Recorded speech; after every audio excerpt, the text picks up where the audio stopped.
மே 1ஆம் தேதி நடக்கவுள்ள குரு பெயர்ச்சி மூலம் மேஷராசிக்கு என்ன மாதிரியான மாற்றங்கள் ஏற்படும் என்று பார்க்கலாம். இந்த பெயர்ச்சியில் குரு பகவான் உங்கள் ராசிக்கு 2ஆம் இடமான வாக்கு ஸ்தானத்திற்குச் செல்கிறார். இதனால் உங்கள் வாக்கின் செல்வாக்கு அதிகரிக்கும். எதிரிகள் பயம் நீங்கும். ஆயுள் ஆரோக்கியம் சீராகும். பணி தொழிலமைப்பில் தடைகள் நீங்கி முன்னேற்றம் உருவாகும். அலுவலகத்தில் உங்கள் பெருமை பேசப்படும். மேலதிகாரிகள் ஆதரவு கிட்டும். பதவி பொறுப்புகள் அதிகரித்து மகிழ்ச்சி சேர்க்கும். குரு பெயர்ச்சி மூலம் ரிஷபராசிக்கு என்ன மாதிரியான மாற்றங்கள் ஏற்படும் என்று பார்க்கலாம். தற்போதைய பெயர்ச்சியில் குருவானவர் உங்கள் ராசிக்கு, அதாவது ஜன்ம ராசியான ரிஷபத்திற்கு வருகிறார். இது ஜன்ம குரு காலம் என்று யாராவது அச்சுறுத்தினால் பயப்பட வேண்டாம். இதனால் பூர்வீக சொத்துக்கள் சேரும். அதே சமயம் விட்டுக் கொடுத்தலும் வீண் ரோஷம் தவிர்ப்பதும் முக்கியமாகும். அலுவலகத்தில் நீங்கள் திறமையால் முன்னேற்றங்களைக் காணலாம். உயரதிகாரிகளிடம் பேசும்போது தர்க்கத்தை விட தன்னடக்கமே நல்லது. குரு பெயர்ச்சி மூலம் மிதுனராசிக்கு என்ன மாதிரியான மாற்றங்கள் ஏற்படும் என்று பார்க்கலாம். இந்த பெயர்ச்சியில் உங்கள் ராசிக்கு 12ஆம் இடத்துக்கு வருகிறார் குரு பகவான். இதனால் உங்கள் முன்னேற்றத் தடைகள் நீங்கும். மறைமுக எதிர்ப்புகள் நீங்கும். அதே சமயம் ஆரோக்கியத்தில் கவனம் செலுத்துவது அவசியமாகும். அலுவலகத்தில் உங்கள் முன்னேற்றம் உறுதியாகும். மேலதிகாரிகளால் பாராட்டப்படுவீர்கள். கையெழுத்திடும் சமயங்களில் கவனமாக இருங்கள். எதிர்பாராத வெளிநாட்டு வாய்ப்பு வந்தால் தவிர்க்காமல் ஏற்றிடுங்கள். குரு பெயர்ச்சி மூலம் கடகராசிக்கு என்ன மாதிரியான மாற்றங்கள் ஏற்படும் என்று பார்க்கலாம். இந்த பெயர்ச்சியில் குருபகவான் உங்கள் ராசிக்கு 11ஆம் இடத்துக்கு வருகிறார். இதனால் வீடில் வாகனம் சேரும். பழைய வழக்குகள் சுமூகமாகத் தீர்வாகும். தம்பதியரிடையே இருந்த விரிசல்கள் நீங்கும். என்றாலும் தேவையற்ற தர்க்கம் தவிர்ப்பது நல்லது. அலுவலகத்தில் உழைப்புக்கு ஏற்ற உயர்வுகளைப் பெறுவீர்கள். சிலருக்கு புதிய பணிவாய்ப்பு கைகூடி வரும். யாருடைய தனிப்பட்ட விஷயத்திலும் தலையிட வேண்டாம்.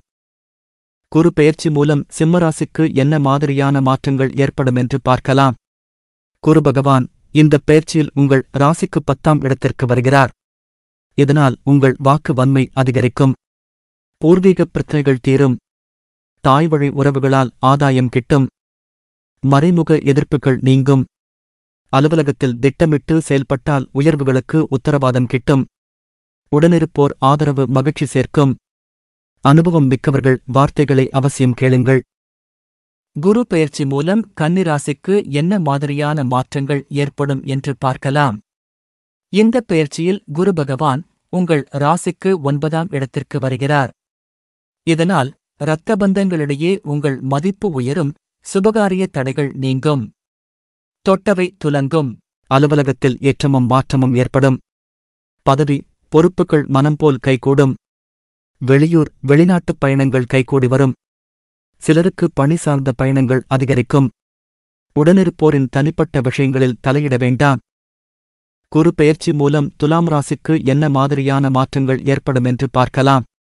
தற்போதைய பெயர்ச்சியில் குருபகவான் உங்கள் ராசிக்கு 8ஆம் இடத்திற்கு வருகிறார்.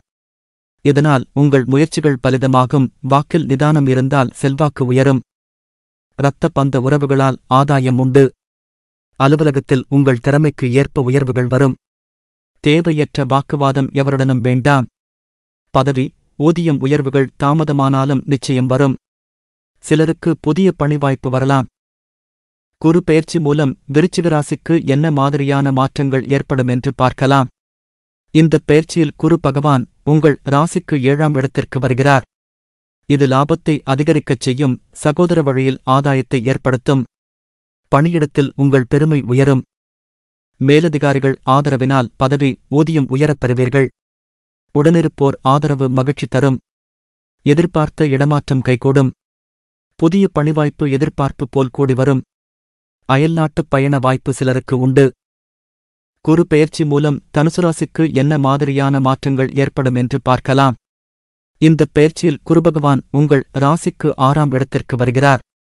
உங்கள் பணியிடம் மேன்மை பெறும். தொழிலமைப்பு சீராகும். வார்த்தையில் நிதானம் இருந்தால் செல்வாக்கு உயரும். அலுவலகத்தில் அனுகூல சூழல் நிலவும். எதிர்பார்த்த பதவி ஊதிய உயர்வு இடமாற்றம் நிச்சயம் கைகூடும். அதே சமயம் இதிலும் நிதானமும் நேரடி கவனமும் முக்கியம். புதிய பணிக்கைக்கு எட்டாமல் இருக்கும் பணியை உதற வேண்டாம். குரு பெயர்ச்சி மூலம் மகர ராசிக்கு என்ன மாதிரியான மாற்றங்கள் ஏற்படும் என்று பார்க்கலாம். இந்த பெயர்ச்சியில் குருபகவான் உங்கள் ராசிக்கு 5ஆம் இடத்திற்கு வருகிறார். சகல விதத்திலும் ஏற்றமும் மாற்றமும் ஏற்படும் எனக் காட்டுகிறது. அலுவலகத்தில் உங்கள் செல்வாக்கு உயரும். மேலதிகாரிகளுடன் கலந்துரையாடும் அளவுக்கு பேசப்படுவீர்கள். இடமாற்றம், பதவி உயர்வுகள் கைகூடும். சிலருக்கு பலகால கனவாக இருந்த பணிவாய்ப்பு தேடி வரும். உடனிருப்போர் விஷயங்களில் மூக்கை நுழைக்காமல் இருப்பது நல்லது. குரு பெயர்ச்சி மூலம் கும்பராசிக்கு என்ன மாதிரியான மாற்றங்கள் ஏற்படும் என்று பார்க்கலாம். இந்த பெயர்ச்சியில் குருபகவான் உங்கள் ராசிக்கு 4ஆம் இடத்திற்கு வருகிறார். இதனால் உங்கள் உடல்நலம் சீராகும். தொழிலமைப்பு ஏற்றம் பெறும். பணவரவு இருந்தாலும் செலவுகள் சேர்ந்து வரும். பணியிடத்தில் பாராட்டப்படுவீர்கள். சிலருக்கு தொழில் நிரந்தரமாகி மகிழ்ச்சி சேர்க்கும். பல கால எதிர்பார்ப்புகளான ஊதியம், பதவி உயர்வு கிட்டும். உடனிருப்போருடன் வீண் தர்க்கம் வேண்டாம். நேரம் தவறாமை உயர்வுகளை உறுதியாக்கும். குரு பெயர்ச்சி மூலம் மீனராசிக்கு என்ன மாதிரியான மாற்றங்கள் ஏற்படும் என்று பார்க்கலாம். இந்த பெயர்ச்சியில் குருபகவான் உங்கள் ராசிக்கு 3ஆம் இடத்திற்கு வருகிறார். இதனால் குடும்பத்தில் அமைதி நிலவும். பூர்வீக சொத்து சேரும். வரவு சீராக இருக்கும். அதே சமயம் இதிலும் தலைகனம் தவிர்ப்பது அவசியம். அலுவலகத்தில் நன்மைகள் அதிகரிக்கும். மேலதிகாரிகளிடம் வீண் தர்க்கம் தவிருங்கள். பிறரை குறை கூறுவதும் கூடாது. திட்டமிடலும் நேரம் தவறாமையும் முக்கியம். பதவி, ஊதிய உயர்வுகள் தாமதமானாலும் நிச்சயம் கைகூடும்.